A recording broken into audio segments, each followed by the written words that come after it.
Est-ce que le meilleur Lex Luthor est incarné par Nicolas Hoult? C'est fort probable. Alors tu le sais, cet acteur, on a pu le voir dans les X-Men, il jouait le Fauve, on l'a vu également dans The Menu, Renfield, etc. C'est un acteur vraiment que j'adore. Mais c'est vrai qu'à son annonce à l'époque pour incarner Lex Luthor, j'étais un peu dubitatif parce que je me disais, est-ce que il va faire un bon Lex Luthor? C'est vrai que je n'imaginais pas en Lex, mais là dans le film, il est incroyable. On a un acting, il est hyper froid. Il donne cette impression d'être dangereux, tu vois, de pouvoir péter un plomb d'un moment à l'autre, et tu le vois dans le film Superman, hein, sans te spoiler, mais clairement, je trouve que son interprétation est incroyable. Tu as vu les leaks hein, sur YouTube où on a le face-à-face avec Clark Kent, avec Superman, quand ils sont face-à-face et qu'il boit son café.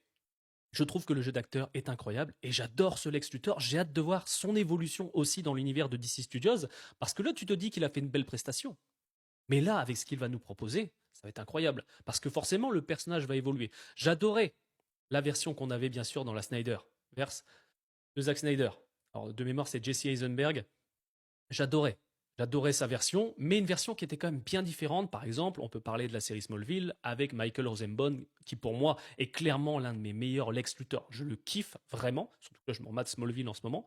Mais là, force est de constater, la version de Nicolas Hoult est incroyable. Et tu peux retrouver d'ailleurs des photos sur Instagram de Michael Rosenbaum avec Nicolas Hoult, notre cher nouveau Lex Luthor. Mais franchement, je trouve que là, on a un très très bon casting. Et que tu aimes ou pas James Gunn, on s'en fout clairement.